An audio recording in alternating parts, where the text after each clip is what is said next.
2 weeks. That's all it took to shift everything. Not luck, not shortcuts, discipline. Most people stay broke because they protect comfort, not progress. If you're tired of working hard and getting nowhere, listen carefully.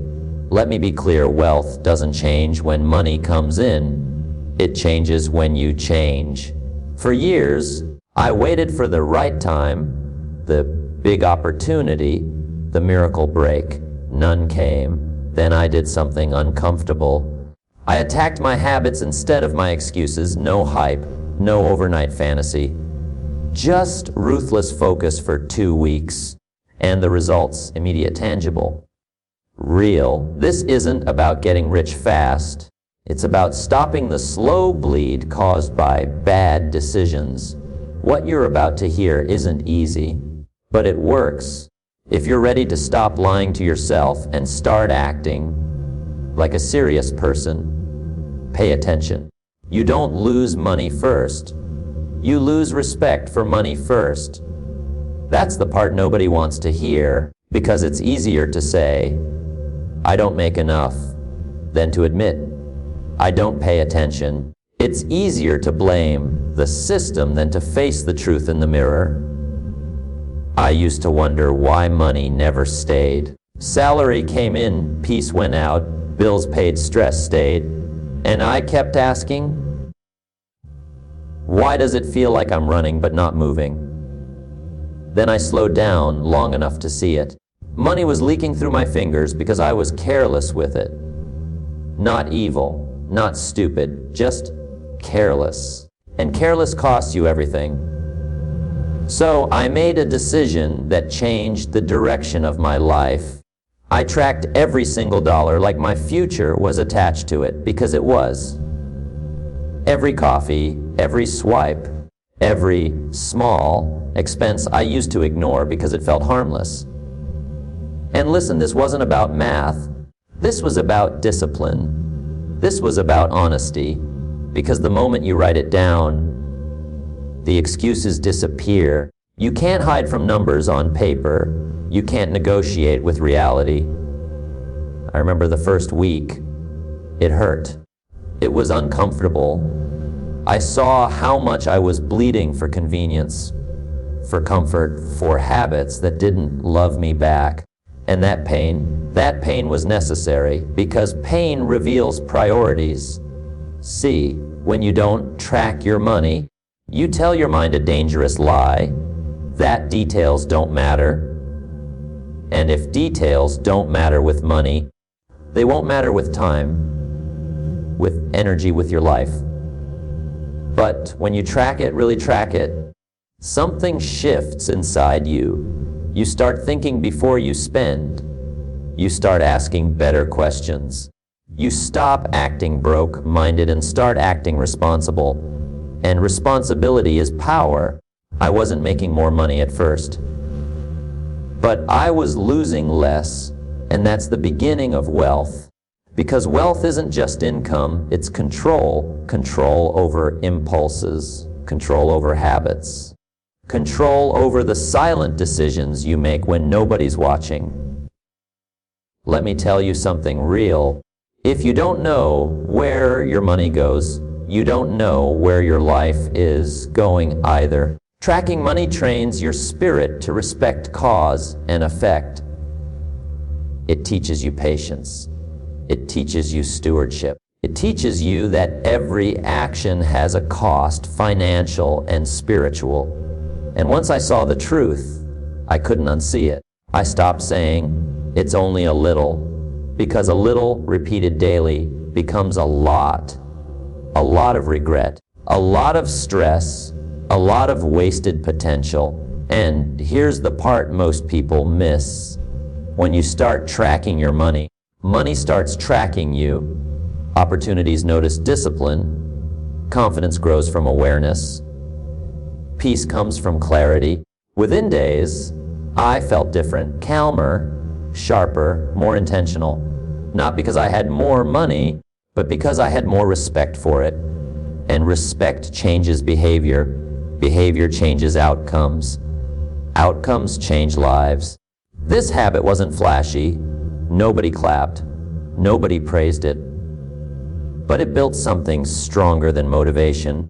It built character. And character holds wealth. So if you're tired of feeling behind, if you're tired of money stress controlling your mood, if you're tired of praying for increase while ignoring discipline, start here. Write it down, face it, own it. Because the moment you stop letting money disappear in silence is the moment your future stops being silent too. They taught you how to watch, but they never taught you how to build. That's the trap. That's the quiet prison millions live in every day, eyes open, mind busy, future stalled. I was consuming everything. Videos, posts, advice, motivation. I knew everybody's story, but my own progress was empty. And one day it hit me hard. I was full of information and starving of results. See, consumption feels safe. It feels productive. It feels like movement, but it pays nothing. I realized I was training my mind to sit, not to stand, to watch, not to work, to applaud other people's discipline while excusing my own absence. So I made a non-negotiable decision. Every single day I would produce something, not when I felt inspired, not when conditions were perfect. Every day, because producers shape the world, consumers wait for it. At first, it was uncomfortable. My work wasn't perfect. My output wasn't polished. My confidence wasn't loud.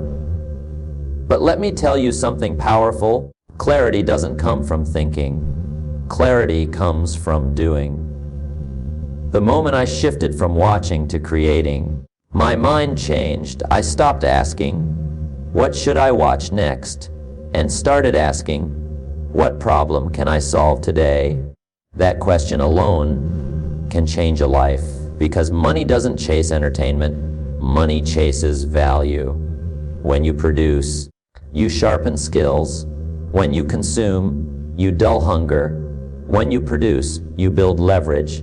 When you consume, you build excuses. I saw people with half my talent making 10 times my income, not because they were special, but because they showed up and made something real. And I had to face a hard truth. Watching winners does not make you one. You don't get paid for potential. You get paid for output. So I started small. A post, a script, an idea written down instead of trapped in my head, and something strange happened. Momentum showed up, not motivation, momentum. Because production creates feedback, feedback creates improvement, improvement creates confidence, confidence creates income, but consuming creates noise. Noise in your head, noise in your spirit, noise that drowns out your own voice. And let's be honest, some of you are consuming because producing would expose you, expose your fear, expose your discipline level, expose the gap between who you say you are and how you actually live. But exposure is growth, and hiding is expensive. Every day you consume without producing, you delay your future. Every day you scroll without building. You train yourself to stay small. I had to tell myself the truth. Nobody is coming to save you. Nobody is paying you for what you could do. The world only responds to what you release. And once I committed to daily production, even imperfect production, opportunities started noticing me. Ideas got sharper. Time got tighter. Focus got stronger. Because producers don't have time to waste. They're too busy building. This habit didn't just increase my income, it increased my self-respect. I stopped feeling like a spectator in my own life. I became accountable to my future. So, let me say this clearly and let it land where it needs to land. If you want a different financial reality, you need a different daily behavior. Less watching, Less scrolling, less waiting, more building, more creating, more showing up when nobody's clapping. Produce when it's boring, produce when it's hard, produce when it feels pointless. Because one day, suddenly, it won't be. And when that day comes, you won't thank the videos you watched. You'll thank the work you were brave enough to put into the world. Comfort is expensive, more expensive than failure, more expensive than struggle, because comfort charges you your future, quietly, daily, without asking permission. I didn't realize how much I was paying until I looked at my life and saw the pattern. Every time things got hard, I chose relief. Every time discipline showed up, I negotiated. Every time the long road called, I took the shortcut.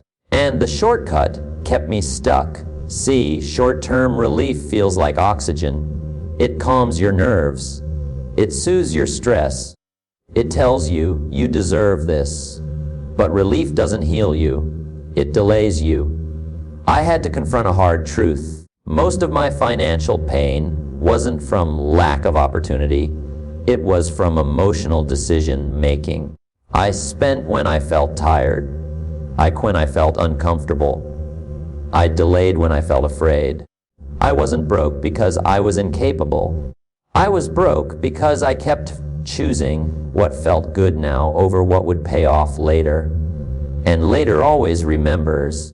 The moment that changed everything was simple, but heavy. I asked myself one question before every decision. Will this help me tomorrow or just help me feel better today? That question exposed me because cheap dopamine is everywhere. Food, entertainment, validation, quick pleasure with a long receipt. And discipline. Discipline is quiet. It doesn't beg you. It doesn't entertain you. It just asks one thing: consistency. I realized I was addicted to relief. Relief from pressure. Relief from responsibility. Relief from becoming someone greater than my current self. But here's the truth nobody tells you. Relief makes you weak, and weakness keeps you poor. Long-term gain requires you to sit with discomfort, to say no when yes feels easier, to walk away from things that feel good but cost you growth. I remember choosing to stay home when everyone else went out, not because I didn't want fun, but because I wanted freedom more. I remember investing time into learning instead of escaping, saving instead of flexing, building instead of consuming. And it wasn't glamorous. Nobody celebrated it. But something inside me started to grow, self-trust. Because every time you choose long-term gain, you prove to yourself that you're in control. And control is the foundation of wealth. Short-term thinkers chase comfort. Long-term thinkers chase alignment. Alignment between who they say they want to be and what they do when nobody's watching. And listen, this isn't about being miserable. It's about being intentional. Discomfort with purpose builds strength. Discomfort without purpose builds bitterness. When I stopped running from discomfort, I stopped fearing it. When I stopped fearing it, I started using it. Because pressure doesn't destroy disciplined people. It sharpens them. Every delayed gratification was a deposit. Every sacrifice was an investment. Every no was protecting a bigger wise. And slowly the results showed up, not overnight, but undeniably. Less stress, more clarity, more money staying where it belonged. Because wealth doesn't come from what you earn, it comes from what you refuse. Refuse to waste time. Refuse to numb yourself. Refuse to live only for today. The future rewards those who respect it before it arrives. So if you're standing at a crossroads right now, between comfort and growth, between relief and results, choose the harder road, not because it's easy, not because it feels good, but because one day, when your life looks different, you'll know it wasn't luck. It was discipline. It was patience. It was the courage to say, I'm willing to be uncomfortable now so I can be free later.